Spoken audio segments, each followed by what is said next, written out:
So Congressman Pat Ryan just confronted Defense Secretary Pete Hegseth in one of the most intense exchanges we've seen on Capitol Hill. And by the end of it, Ryan was openly calling for Hegseth to resign. The debate centered on something that many military leaders, veterans, and constitutional scholars consider sacred: the principle that America's military must remain nonpartisan. Watch this. Goes back. Chair now recognizes the gentleman from New York, Mr. Ryan. Thank you, Mr. Chair. Thank you both for being here. We have all worn the uniform. We've all served in combat. We all love our country. We all revere our troops. And I really want to speak with you both, not as partisans, but as patriots. And I want to talk specifically about the events at Fort Bragg the other day. General Kane, I want to start with you. As a junior officer, were you ever required to make a pledge of political loyalty? Yes or no? Sir, as you know, we're an apolitical military, so, no. Thank you. At any time in your 30-plus years of incredibly distinguished service, did you have to make a pledge of partisan or political loyalty? No, sir. Thank you. Did you ever serve in any unit or command at any level where service members were required to make a pledge of political loyalty? No, sir. Thank you. And I want to commend you. You've been on the record on this, including in your confirmation hearings where you clarified, quote, "I've never worn any political merchandise or said anything to that effect." I appreciate that. That is the standard, and I commend you for saying so and continuing to model that. General Kane, one last question for you. Should soldiers have to pledge political loyalty to participate in an event with our commander-in-chief? Yes or no, please. Sir, I'm not, first, no. I'm not aware of any time in history that soldiers, sailors, airmen, Marines have been asked to do that. I think. I'm sorry, General. I do want to, just in the interest of time, I want to talk about what happened at Fort Bragg 2 days ago. There was guidance put out, and this has been verified by multiple independent news outlets, saying, quote, these are to the soldiers of the 18th Airborne Corps and the U.S. Army. If soldiers have political views that are in opposition to the current administration, then they need to speak with their leadership and get swapped out. This is swapped out of the event with the president.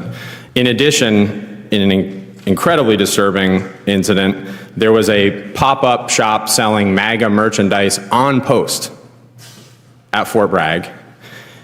And to summarize this, there was a commander from Bragg who said on the record, quote, "This has been a bad week for the Army, for anyone who cares about us being a neutral institution.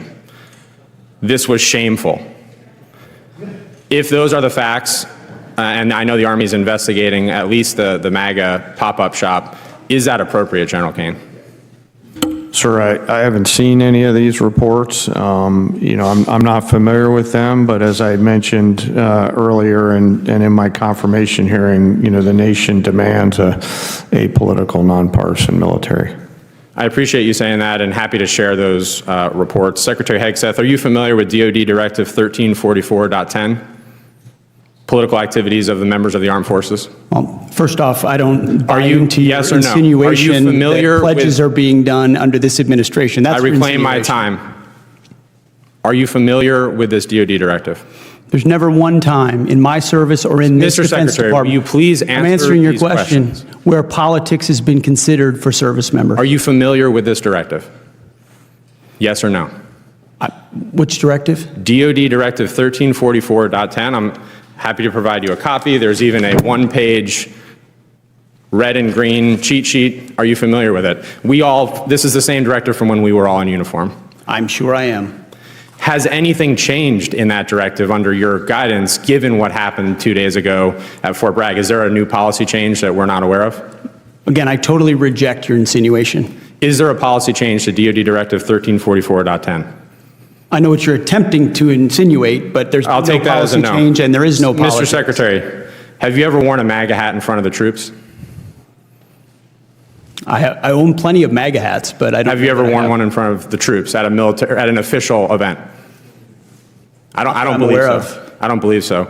Do you think it's appropriate for the President of the United States to wear political merchandise, including a MAGA hat, at official events, including West Point commencement? The commander-in-chief Yes or no? can wear whatever hat he wants, to include the phrase, "Make America Great Again," because I would like to you make think America that's- great again as well. So you think that's appropriate? The commander-in-chief has the right, in front of his troops, to wear whatever he'd like. Okay, I strongly disagree with you.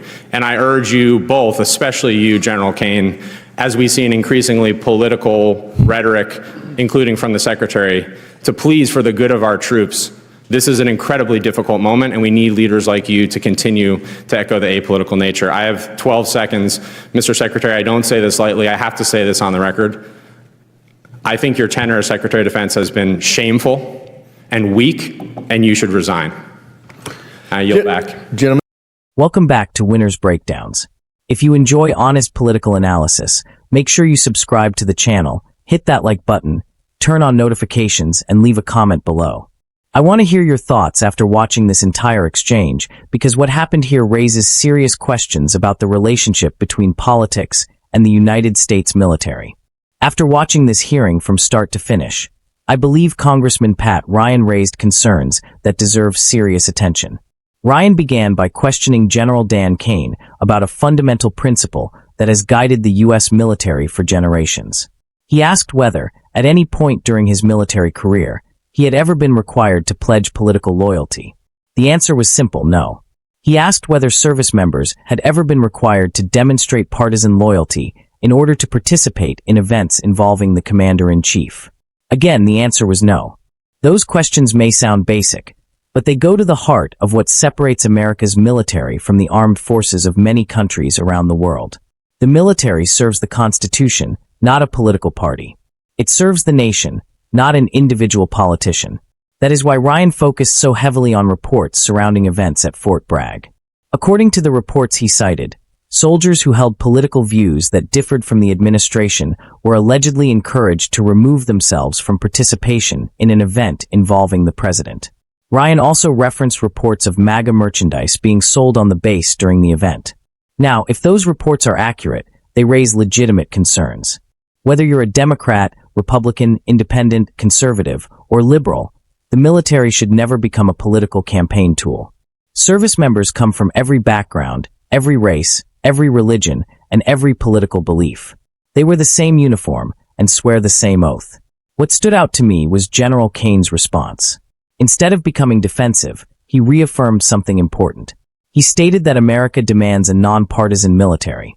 That answer reflected the long-standing tradition that military leaders serve under civilian control while remaining politically neutral in their professional duties. Then the focus shifted to Secretary Pete Hegseth. Ryan repeatedly asked direct questions about Department of Defense policies governing political activity in the military. Rather than providing straightforward answers, Hegseth frequently challenged the premise of the questions and argued that Ryan was making unfair insinuations. For viewers watching at home, this became one of the most revealing moments of the hearing. Ryan was trying to determine whether any policy changes had occurred that might explain the events being reported at Fort Bragg. Instead of simply saying yes or no, the discussion became increasingly confrontational. Then came the exchange about MAGA hats. Ryan asked whether it was appropriate for political merchandise to be displayed in military settings. Hegseth defended the president's right to wear whatever he chooses. Legally, the president certainly has broad authority as commander-in-chief. But Ryan's concern wasn't really about a hat. His concern was about symbolism. The military has traditionally worked hard to avoid even the appearance of partisan favoritism because public trust depends on Americans believing that the armed forces belong to the entire nation. That's why this discussion matters. This isn't merely a debate about one event or one administration. It's a debate about preserving standards that have existed for generations. As someone watching this exchange, I thought Ryan's strongest point was his emphasis on protecting the apolitical nature of military service.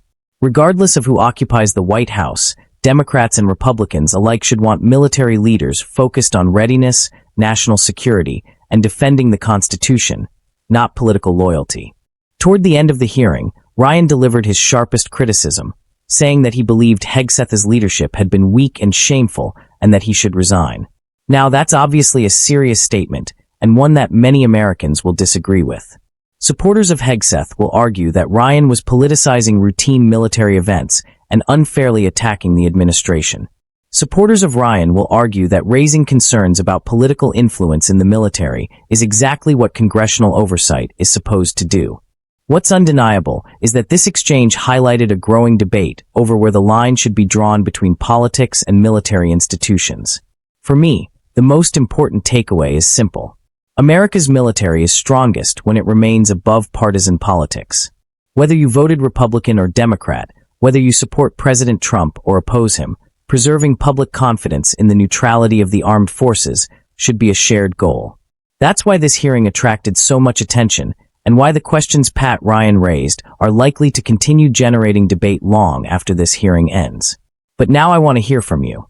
Do you think Congressman Pat Ryan raised legitimate concerns about political influence in the military? Or do you believe Secretary Hegseth was right to reject the accusations?